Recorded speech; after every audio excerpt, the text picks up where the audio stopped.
नमस्कार। हिंदी भाषा ज्ञान इस अपने चैनल पर आप सब लोगों का तहे दिल से स्वागत करता हूँ। आज एक नया अभ्यास पाठ लेकर आया हूँ जिसका शीर्षक है प्रत्यय। बच्चों, शब्द की निर्मिति अथवा अर्थपूर्ण शब्द तैयार होते हैं 4 विधियों से। वो 4 विधियां कौन सी है? उपसर्ग, प्रत्यय, संधि और समास। तो आज हम प्रत्यय के बारे में अभ्यास करने वाले हैं। वैसे उपसर्ग के बारे में पूरी जानकारी इसके पहले ही मैंने दे रखी है, तो आज सिर्फ प्रत्यय की बात करेंगे। किसे कहते हैं प्रत्यय? प्रत्यय का मतलब है वह अक्षर अथवा अक्षर समूह जो दूसरे शब्द के अंत में अथवा शब्द के बाद में लग जाता है, उसे कहते हैं प्रत्यय। महत्वपूर्ण बातें ध्यान में रखो। शब्द के अंत में लगने वाला अक्षर अथवा अक्षर समूह जिसका निजी कोई अर्थ नहीं होता, परंतु किसी शब्द को प्रत्यय लग जाने से शब्द के अर्थ में परिवर्तन हो सकता है।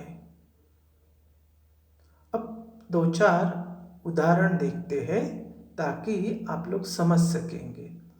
एक शब्द है बलशाली।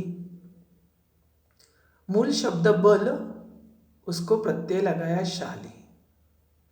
दूसरा शब्द है क्रिया है लूटना। लूट, उसको प्रत्यय लगा एरा और शब्द की निर्मिति हो गई लुटेरा। उसी प्रकार बाग, बागवान, बड़ा, बड़ाई, ऊंचा, ऊंचाई। तो बड़ा, इस शब्द के बाद ये प्रत्यय लगा है। समझे आप? तो प्रत्यय के 2 भेद हैं। कौन से? पहला है कृदंत प्रत्यय। कृदंत प्रत्यय यानी क्या है? क्रिया धातु के बाद लगने वाले प्रत्यय को हम लोग कृदंत प्रत्यय कहते हैं। नहीं समझे? उदाहरण से समझा देता हूं। क्रिया है तैरना, उसको आग प्रत्यय लग जाने से शब्द तैयार होता है तैराक। दया, उसको आलू प्रत्यय लग जाता है दयालु।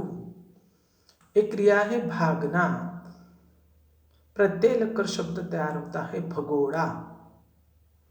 पर बच्चों, कभी कभी ऐसा भी होता है कि शब्द को प्रत्यय लगने के बाद ये जरूरी नहीं है कि अर्थ भी बदले।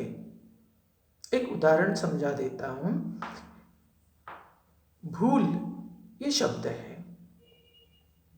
भूल यानी चूक अथवा गलती, तो उसको हम लोग अक्कड़ प्रत्यय लगाते हैं, तो शब्द तैयार होता है भुलक्कड़। भूल का मतलब गलती और भुलक्कड़ का मतलब जो भूल जाता है अथवा जो भूल गया है। ठीक है? तो प्रत्यय का पहला भेद है कृदंत प्रत्यय और दूसरा भेद है तद्धित प्रत्यय। गौर से सुनिएगा। तद्धित प्रत्यय का मतलब यह है क्रिया धातु को छोड़कर अन्य शब्दों को जो प्रत्यय लग जाते हैं उन्हें कहते हैं तद्धित प्रत्यय। जी नहीं समझे? चलो समझा देता हूं जरा दूसरे शब्द में। तद्धित प्रत्यय का मतलब यह है संज्ञा, सर्वनाम, विशेषण। ऐसे शब्दों को प्रत्यय लग जाते हैं उन्हें कहते हैं तद्धित प्रत्यय। वैसे बच्चों, कृदंत प्रत्यय के 5 भेद है और तद्धित प्रत्यय के कुल मिलाकर 8 भेद है। मैं आपके सामने जो प्रस्तुत हो रहा हूँ, मेरे सामने एक उद्देश्य है कि 5वीं से लेकर 10वीं तक के बच्चों को यह व्याकरण पाठ समझाना।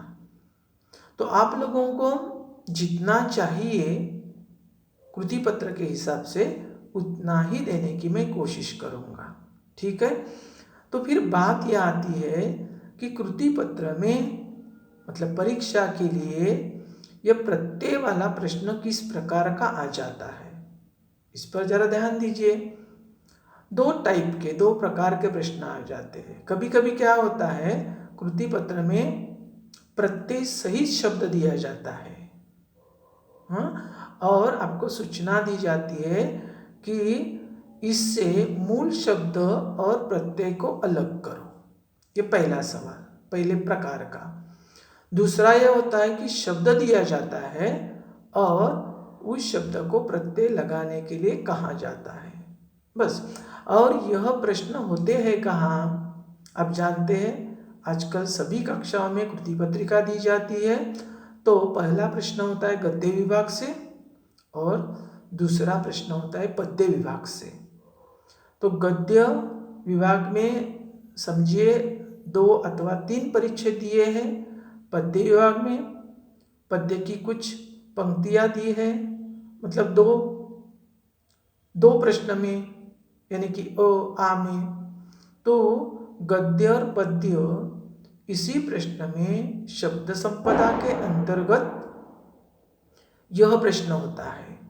वैसे कई प्रश्न होते हैं शब्द संपदा के अंतर्गत, बारी बारी से मैं उसकी भी जानकारी आप लोगों को दे दूंगा। चलो, तो आज हम और कहीं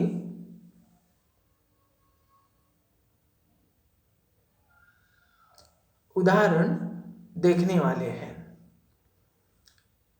कई मैं आप लोगों को प्रत्यय बता देता हूँ, जैसे कि एक है अन प्रत्यय, तो पालन, नंदन।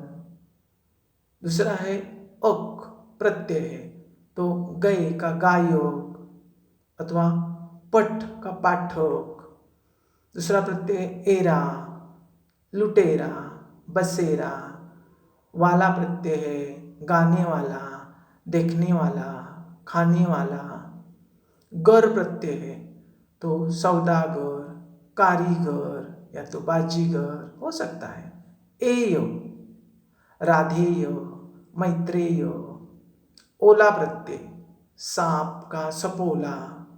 डा अथवा डी प्रत्यय, जैसे कि चमड़ा अथवा टुकड़ा, टुकड़ी। आहट प्रत्यय, कई प्रत्यय है, घबराहट, चिकनाहट, जगमगाहट। पन, अपनापन, बचपन। प्रत्यय है ता, गुरुता, लघुता। मंद प्रत्यय है, दौलतमंद, जरूरतमंद। दान प्रत्यय, कदरदान। ला प्रत्यय, लाडला।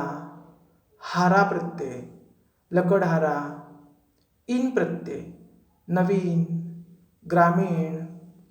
ऐसे कई प्रत्यय लगकर शब्दों की निर्मिति होती है। तो बच्चों, आज के लिए हम लोगों ने प्रत्यय अभ्यास पाठ देखा। आज के लिए बस इतना ही। फिर नई वीडियो के साथ आप लोगों के सामने हाजिर हो जाऊंगा। तब तक के लिए धन्यवाद।